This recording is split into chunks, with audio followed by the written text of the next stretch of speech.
Kevin Durant is known as a mercenary in the NBA. As talented as he is, he clearly is not loyal to any one franchise. As of April of 2024, he's been on 5 different NBA teams throughout his career. He's currently a Sun, he was a Net, a Warrior, a member of the Thunder, and a Supersonic. That's right, kids. KD was not drafted by the Thunder. You see, once upon a time, there was this team in the northwestern area of the US called the Seattle Supersonics. And that franchise ended up getting royally screwed as it was moved to Oklahoma City and rebranded to the Thunder. Now, there are already quite a few videos here on YouTube detailing exactly how this took place, so I'm not going to just retell the same story. Instead, I had the brilliant idea of hearing what this window of time was like from someone who actually was a fan of the Supersonics. That fan is someone you already know, and that's Malin, our very own co-host here on After Further Review. So in this video, I sat down to ask him a bunch of questions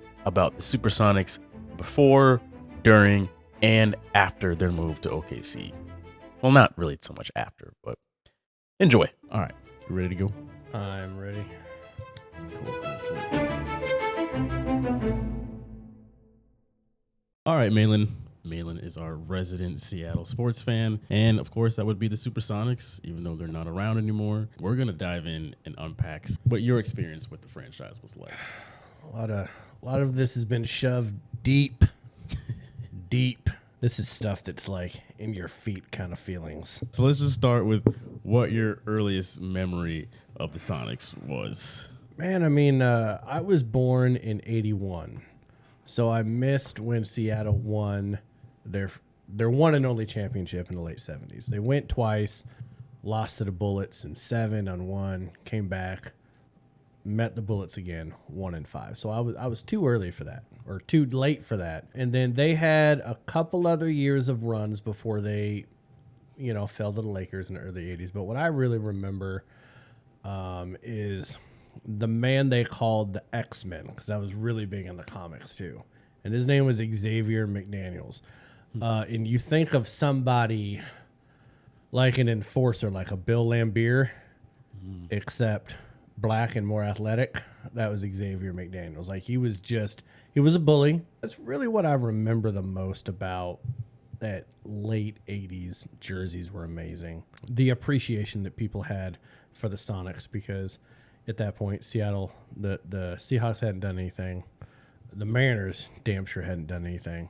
And so the Sonics, even though it was like a decade past, were the only team to like really deliver a championship. So it's always like a basketball town. During the 80s and the early 90s, like a lot of businesses had left.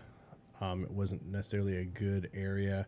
There wasn't good public transportation. Parking was terrible. It wasn't anywhere close to like the Kingdome or where they built the other stadiums. 90s comes around, and it seems like that was like the Sonics, probably their heyday, was during that time period of getting to the finals. You had Shawn Kemp, you had Gary Payton. What were some of your best memories of those two guys in the 90s? Started with Shawn Kemp getting drafted one year, and the very next year, them drafting Gary Payton. So they got Shawn Kemp, I think it was 88 or 89, and they got Gary Payton either like 8 or 9 or 90. But you didn't really see their full potential until 92, 93 when George Karl took over. And they went from winning like 35 games a year, like maybe 40 games a year, to all of a sudden they're winning like high 50s. And then I think it was for 3 or 4 straight years, they won over 60 games. Wow. They topped out in 96 at 64 games. You remember the Bulls-Phoenix NBA Finals? Yeah. That was one of my best memories of Shawn Kemp and Gary Payton, because they pushed Phoenix to a Game 7 before Phoenix beat them and went to that finals. And then, oddly enough, one of the saddest moments ever is that they actually led the NBA in wins in 93 and then lost to the Denver Nuggets in the first round. 3-1. They were the first number 1 seed to lose to an 8 seed. But 96 comes out. They changed the uniforms now. A lot of people love the green and yellow, the old school ones. I actually I liked both of them. But you know, as a kid, you're growing up like anything new is like, oh, this is shiny, this is great, and it looked like Superman text or whatever, and I was still in the comics, so I kind of liked it. I didn't really understand why I had red in there, but going to the finals, that was crazy. I went down to Seattle 2 times to try to get Michael Jordan's autograph. He was an asshole both times. I know it's the finals. I know you're locked in. I see him signing for other people. But Stonewall Jackson from the South actually lost the first 3 in that finals. And then you see this in The Last Dance because they make reference of it and Michael Jordan laughs about it. But it's actually a real thing. All of a sudden, George Karl has an epiphany to put Gary Payton on Michael Jordan. And Michael Jordan had the 2 worst games he's ever had in the finals in game 4 and 5 with Gary Payton guarding him. So he can laugh it off. He can say it's nothing. Yeah. But we were on the brink, man. We were down 0-3 and we made it a 3-2 series. And then Dennis Rodman decided to rip off like 80 rebounds or something, and then they won game 6. But you've had the feeling after 96 that we were going to get back. And then that old-ass Utah team beat us twice. We had 2 second-round exits into playoffs, and for whatever reason, that's when they fired George Karl. And after that, it was pretty much done. I don't think people understand how freakish Shawn Kemp was. Yeah. So athletic. I mean, as a kid, it looked like he was jumping over the backboard when he was making these dunks. And he would I think he was one of the people in the 90s that created the term posterizing people. Like, he would dunk on you and stand over you and taunt you while you're laying on your back looking like a bitch. That's what he would do. And it was terrifying, but awesome. There was so much explosion and excitement in the plays that he would make that he would end up on SportsCenter all the time. He was always on the top 10, just doing crazy things. Yeah. But the overall game, the heartbeat of that team really was Gary Payton. Sam Perkins, he was huge and really solidifying, the down low position. But again, you're going up against Karl Malone's, you're going up against Hakeem Olajuwon's, you're going up against Barkley. Sam Perkins was never one of those people. If we had like a true big man back in that time, even Shaq, when he came over to the Lakers, he was beating the hell out of us on the inside. That's true. 2000s comes around, and when did you start to get a feeling that things were not going so well behind the scenes? Well, I knew that things weren't going well behind the scenes with the front office. Not even talking about the ownership when they fired George Karl. You're talking about a man that from 92 to 93, I think he won less than 50 games 2 times. So from 92, so I think that was like 6, 7 years, we were in the playoffs. We went to the finals. Yeah. We were going up against juggernaut teams. The teams we were losing to were like Magic's Lakers, Shaq's Lakers. Then you're losing to, that one Denver one kind of stuff. Yeah, right. But then you're losing to Houston. You're losing to Utah. Yeah. There were some really big teams in the West back then. Back into the 90s, it was like the Bulls, New York would try to flex their muscles. And then you had like skinny-ass Reggie Miller in Indiana saying, hey, we're still a state. And so most of the talent was in the West. And so when they fired him, I was like, why? Why are you tearing it apart? Then they ended up training Shawn Kemp to Cleveland. That never looked right to me. Yeah. But, they had at that point only had 2 owners.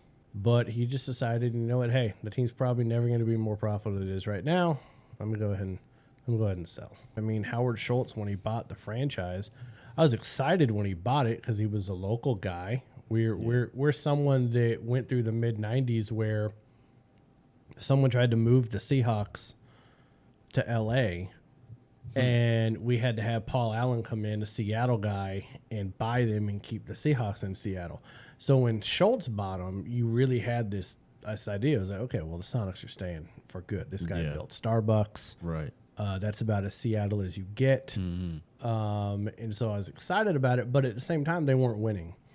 And Ray Allen was a much better basketball player than Gary Payton was at that time. And I think that it was 2004. I think it was. Again, I'm old, Jalen.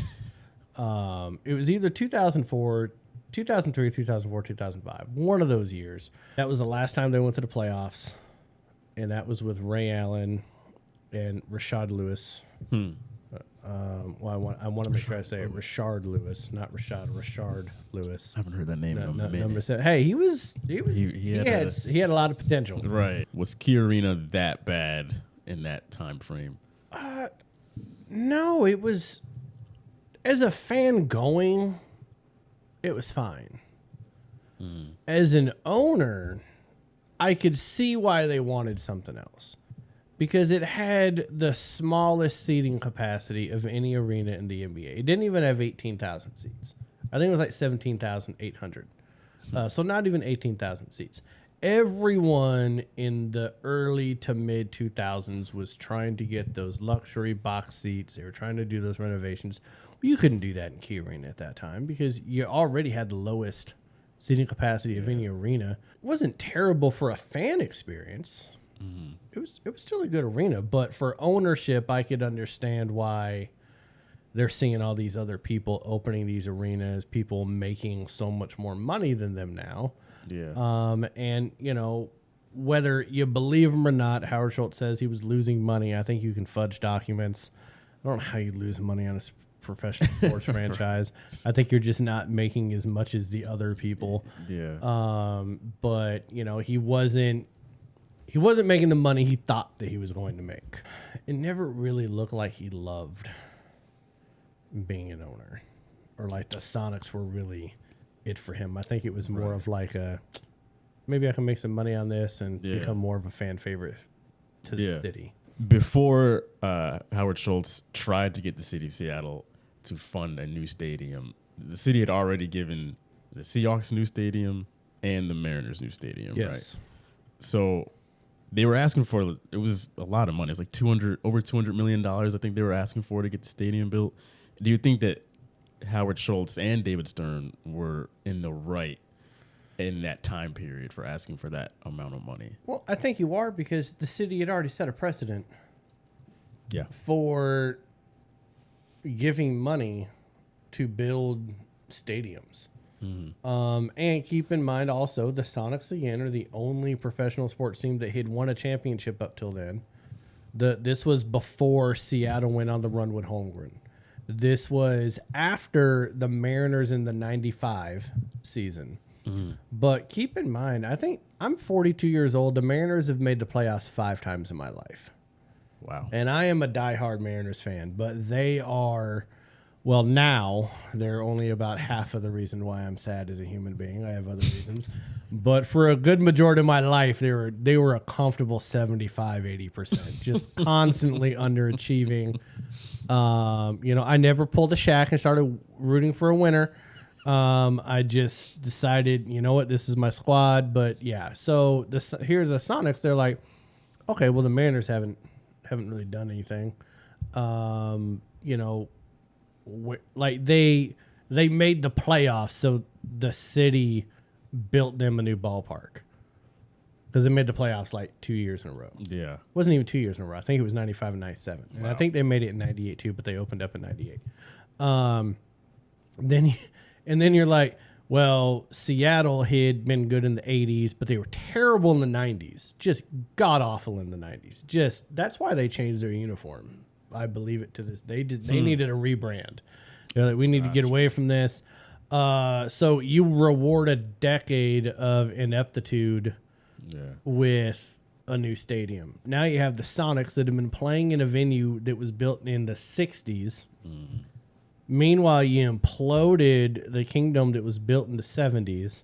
You've given the 2 newer franchises, which were the Mariners and the Seahawks, you gave them new things, which they became professional sports teams. I think it was like 10 years after the Sonics. Like the Sonics were a part of the third expansion, I think, where they went from 10 to 12 teams. And so they were around in the 60s, I believe. Yeah. So you'd given these newer ones new things, but you wouldn't do it for the Sonics that had just gone to the NBA Finals and given you the best decade of like the best decade of watching sports in the 90s going into 2000s was Sonics basketball. And that's when they were like, nah, we don't want to do it. Right. What were your thoughts on Clay Bennett buying the Sonics for $350 million when they were only worth $230 million? I hated it from the beginning. I remember now. This time I'm already living down in Florida, Gotcha. but I'm having conversations with people back home. I'm reading all the tea leaves. This man Bennett, never mind. He was instrumental in helping the Hornets out during Katrina with playing in OKC. Gotcha. So him and David Stern became buddies. They were friends. And so you already had heard for like 2 years that Bennett had wanted a franchise in Oklahoma City. He was very outspoken about wanting to bring a team to Oklahoma City. So then when he buys the Sonics for as much as he did, with little to no opposition from the NBA, little to no anything from David Stern and the NBA about trying to keep it with local ownership, keep the team in Seattle, it didn't matter. The agreements he had in the sale with David Stern, it didn't matter what fake ass promises he was giving people. Everyone knew then, the moment he bought the team, we knew they were no longer going to be the Sonics. It was just a matter of time. They had a lease until 2010, but there could be buyouts. Like we knew at some point the fate was sealed that the Sonics were going to leave at some point. Probably not. But did you actually believe that Bennett was making a concerted effort to keep the team in Seattle when he was still trying to get a new stadium built, and him and David Stern trying to get a new stadium built? Absolutely not. His best effort was to want to build an arena in Renton, Washington, which it's like, the 49ers playing in Santa Clara. It's laughable. Gotcha. Stop it. So you need like Seattle sports. Part of the Seattle thing is like all the arenas are in the city. They're not in the suburbs, and I never want them in the suburbs. Everyone else wants to move them out to the suburbs. Keep them in the city. But he never tried. He came up with these outlandish ideas and was asking for an outlandish amount of money. Yeah. That he knew was never going to get approved.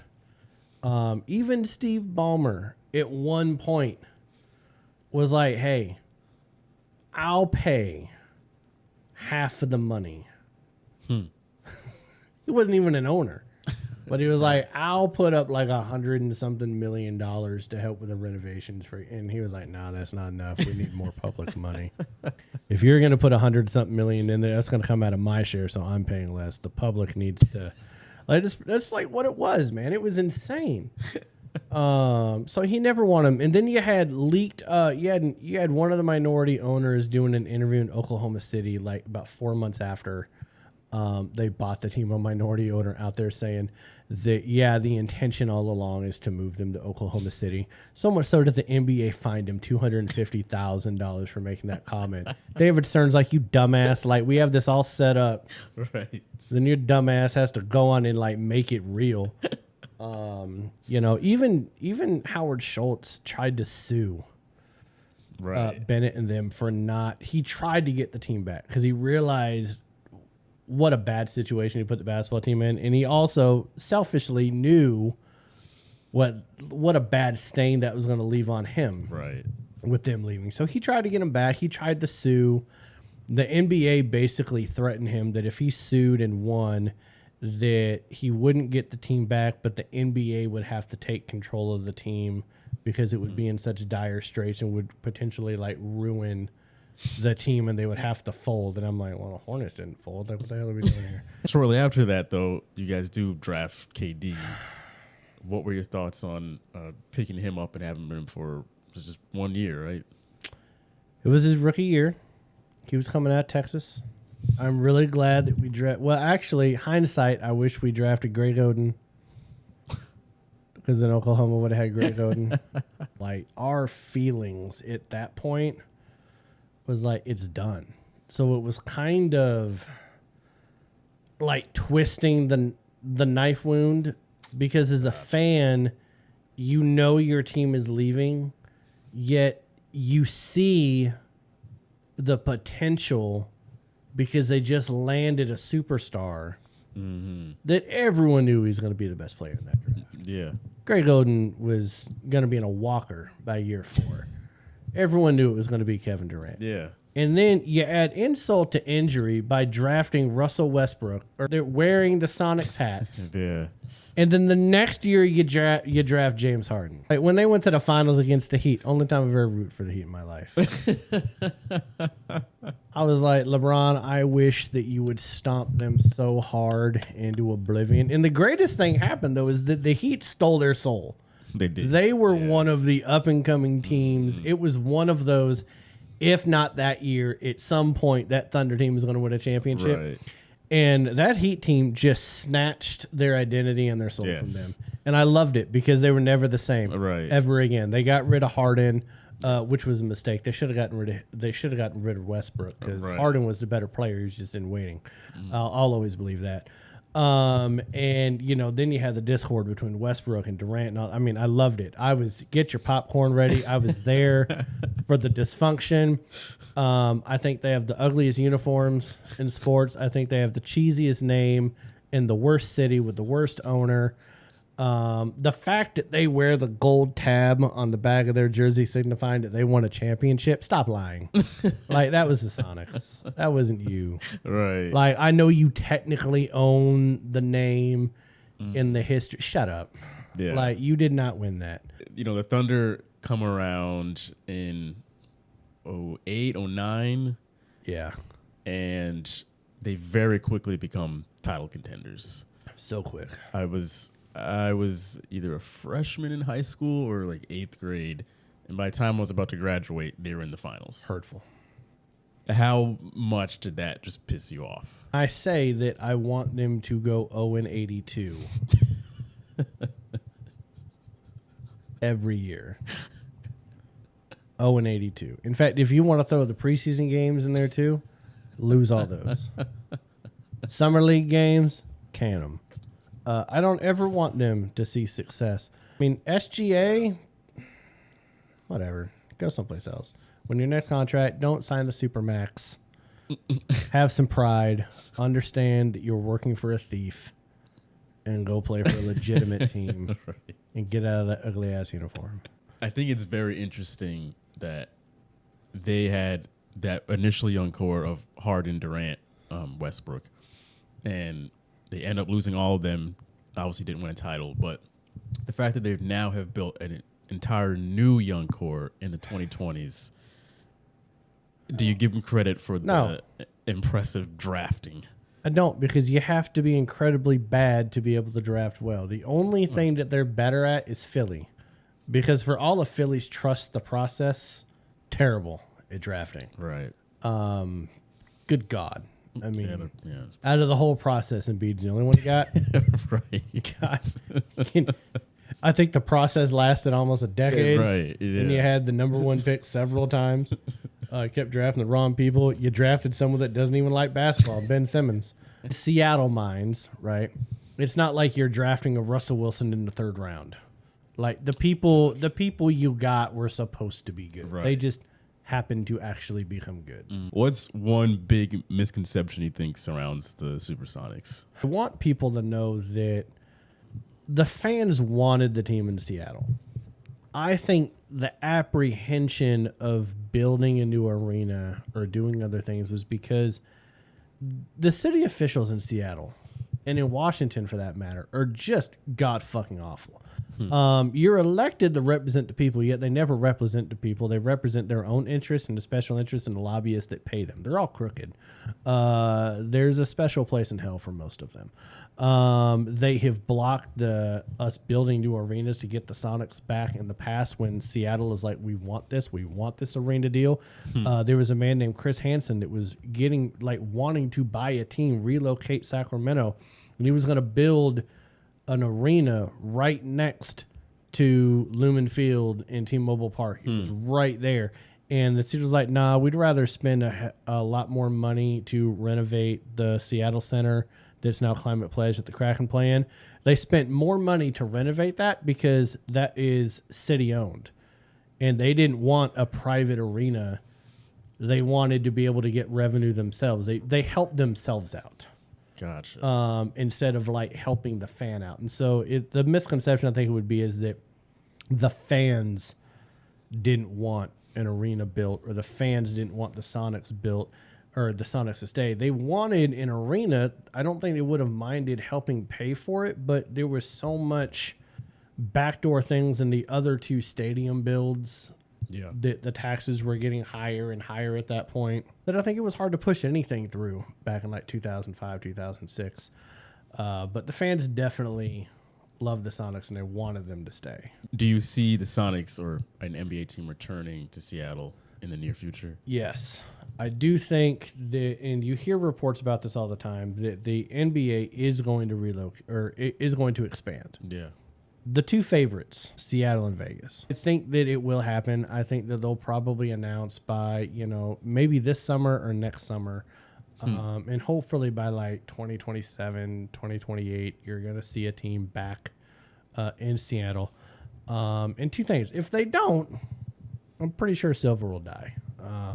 If you want the whole Northwest to want you dead, then go ahead and don't give us one. Right. Two, if Clay Bennett does not give back the naming rights of the Sonics to this new ownership group, interesting. And if he tries to charge them out an arm and a leg,